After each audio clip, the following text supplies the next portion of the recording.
Welcome back, everybody, for another deep dive, this time into the Sentosa property market. It's been getting a lot of buzz lately, so we thought we'd take a closer look and try to figure out what's really going on and where things might be headed. Sounds good. Yeah. I'm excited to dive in.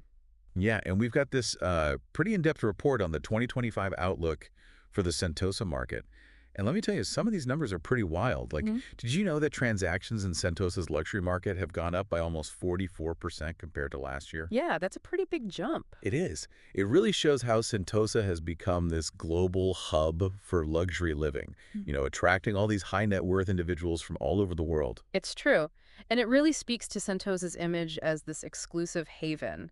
You get the peace and quiet of island life, but you're still just a stone's throw away from the city with Right. all its conveniences. It's the best of both worlds, right? Mm. But I'm curious about what's driving this demand specifically.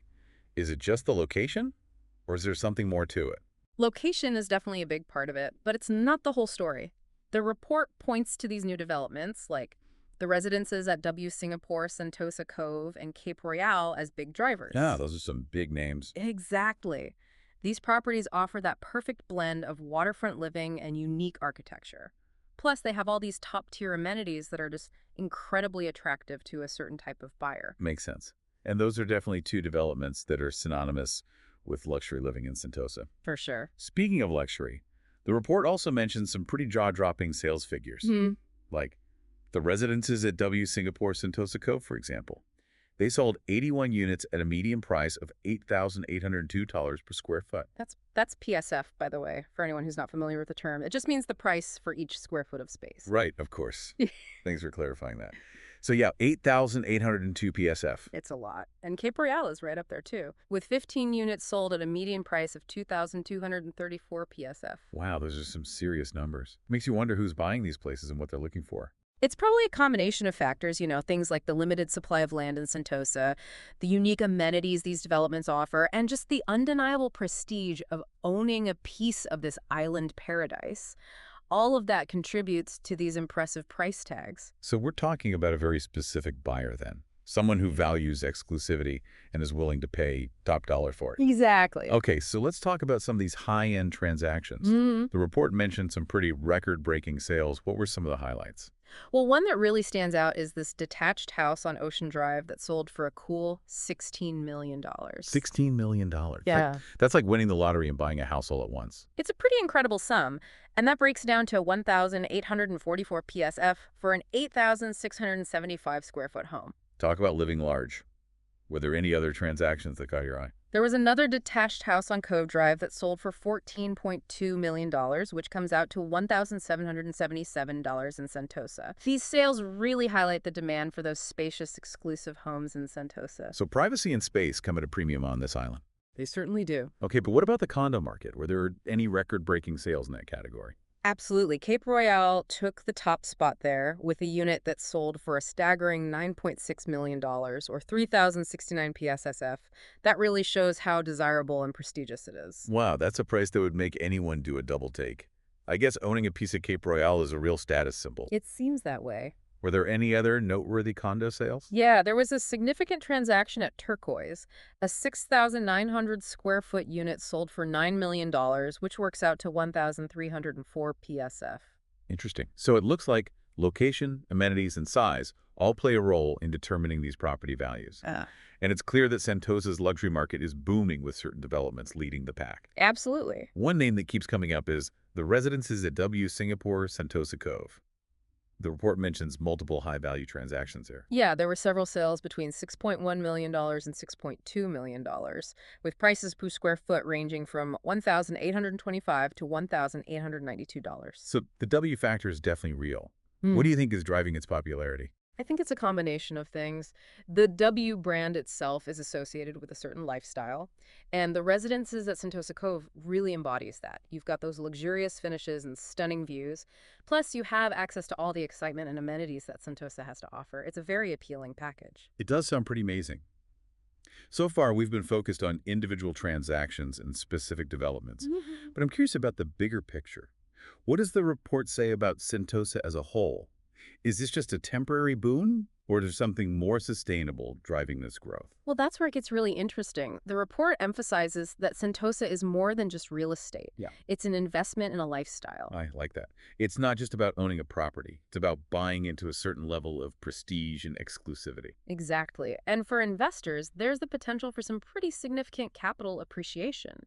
For residents, it's about that unique blend of exclusivity, tranquility, and convenience that you just don't find anywhere else. Yeah, it's like having the best of both worlds. The peace and quiet of island life, but with the excitement or convenience of a major city just minutes away. So it sounds like a pretty compelling proposition. But what about the future of Sentosa? What's on the horizon that could impact this market? Well, the report highlights the phased expansion of Resorts World Sentosa. That's going to be a major development. RWS is already a huge attraction, right? With the Universal Studios, the SEA Aquarium, and all sorts of restaurants and entertainment options. What are they adding as part of this expansion? Think new luxury hotels, a beautiful waterfront promenade, and even more attractions at Universal Studios Singapore. They're even adding a Minion Land, which is generating a lot of buzz. That sounds like it's going to be a real game changer. It'll attract even more tourists and maybe even some new residents too. But how will all of this impact the existing residents and the overall feel of Sentosa?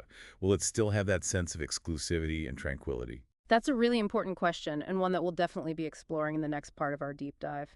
It's clear that Sentosa is at a turning point, and the choices that are made now will have a significant impact on its future. We were just talking about the potential impact of the Resorts World Sentosa expansion. Yeah. And I have to say, I'm a little bit torn. On the one hand, all these new attractions and developments sound incredible. But on the other hand, I do wonder if they might take away from that tranquility that makes Sentosa so unique. It's like trying to find that balance between progress and preservation. Yeah, you've hit the nail on the head. The report definitely acknowledges this challenge. It talks about the need for sustainable development to ensure Sentosa's long-term success. Basically, it's all about balancing the influx of visitors with the need to preserve the island's serene atmosphere. So how can Sentosa pull that off? It sounds like a real juggling act. Well, the report suggests focusing on high-quality, low-density developments. You know, the kind that blend in with the natural environment. Think about sustainable architecture, green spaces woven into the urban fabric, and a real commitment to preserving the island's biodiversity. It's about integrating, not disrupting. That makes a lot of sense. Hmm. It's not about stopping progress altogether. It's about making sure that any development that does happen respects and enhances Sentosa's natural beauty. Exactly. And I imagine that also means investing in infrastructure that can handle more traffic and visitors without compromising the island's peaceful atmosphere. Right. Things like efficient public transportation, pedestrian-friendly walkways, and smart traffic management systems. It's all about creating a seamless and enjoyable experience for both residents and visitors. So it's about strategic growth, not just growth for the sake of growth. Making sure that every new development, every new attraction adds value to the Sentosa experience without taking away from its essence. I think that's a great way to put it. And that's where the real estate market comes into play. The types of properties being developed and the people they attract will play a huge role in shaping Sentosa's future. That's true. So are we going to see more of those ultra-luxury residences catering to the global elite? Or will there be a focus on creating a more diverse and inclusive community? That's the big question. The report does touch on this potential shift.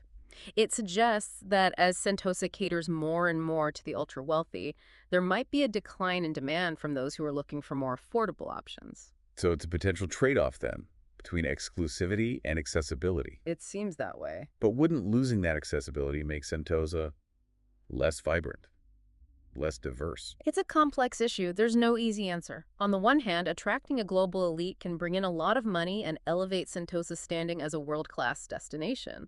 But on the other hand, having a mix of residents and visitors from different backgrounds is really important for creating a dynamic community. It's like trying to find the perfect balance of flavors in a recipe. Too much of one ingredient can overpower the others. So how can Sentosa avoid becoming a one-dimensional destination? The report suggests a multi-layered approach. Think about luxury retail outlets alongside more affordable dining options. High-end resorts coexisting with family-friendly attractions.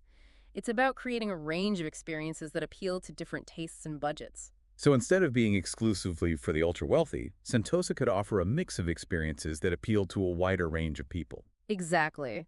It's about creating a destination that is both exclusive and inclusive, where everyone feels welcome and can find something to enjoy. Of course, achieving that balance will require careful planning and execution. It sounds like Sentosa's future is both exciting and complicated. Lots of potential, but also plenty of challenges to navigate. What do you think about how all of this will impact Sentosa's identity as both a residential haven and a global tourist destination? That's the million-dollar question, and it's one that we're going to dig into a little deeper in the final part of our deep dive. Okay, so we've talked about record-breaking sales and the impact of the Resorts World Sentosa expansion. But now I really want to know what you think about Sentosa's identity going forward. Will it become even more exclusive, or will it hold on to its appeal for a wider audience? Well, the report suggests that Sentosa is at a bit of a crossroads. It could become even more luxurious and sought after by the global elite. So Sentosa could evolve into this ultra-luxury destination, Yeah. a playground for the super rich. Yeah, exactly. Imagine a place with incredible waterfront properties, world-class amenities, and that irresistible allure of exclusivity. It could be an unparalleled living experience. That sounds amazing. But what about the people who can't afford those multi-million-dollar properties? Will Sentosa just become a playground for the super rich, separate from the rest of Singapore? The report acknowledges that possibility. It suggests that if Sentosa caters too much to the ultra-wealthy, there might be less demand from people looking for more affordable options. So it's a question of whether that kind of transformation would really benefit Sentosa as a whole. So it's like a balancing act then. I think so. It's like creating a luxury brand. They often evolve to target very specific audiences. And it seems like Sentosa is doing the same, positioning itself as a haven for the ultra-rich. But how will that affect its identity as a tourist destination? Right. Will it still be accessible to the average visitor? That's a really important question. The report suggests that Sentosa will need to find that sweet spot between catering to its wealthy residents and staying accessible to tourists. Not an easy task, but it's essential for long-term success. So how can they do that? How can they cater to both the super rich and the average tourist without losing that exclusive appeal? It'll take a multifaceted approach. Having luxury retail outlets next to more affordable dining options, high-end resorts near family-friendly attractions, basically creating a diverse range of experiences for different tastes and budgets. So it's about offering something for everyone, from the ultra-wealthy looking for privacy and luxury to families who want a fun vacation. Exactly. Creating a destination that is both exclusive and inclusive, Right. where everyone feels welcome and can find something they enjoy. Of course, that takes careful planning and execution. It does sound like Sentosa's future is full of possibilities, Yeah. but also a lot of challenges. Yeah. It's going to be interesting to see how it all plays out. Absolutely. It's a pivotal moment for Sentosa, and the decisions made today will have a big impact on its future. It could become one of the most desirable destinations in the world, but it'll take a thoughtful and strategic approach. Well, this has been a really fascinating look at Sentosa's property market, and it sounds like we have a lot to look forward to in the coming years. Yeah. It'll be interesting to see how it all unfolds. It definitely will. And as we wrap up, I want to leave you with one final thought. As Sentosa changes, how will its relationship with Singapore change? Will it remain a key part of the city-state, or will it become an island unto itself? That's a great question to think about. Yeah. Thanks for joining us on this journey into Sentosa real estate. We'll be keeping a close eye on this story as it develops.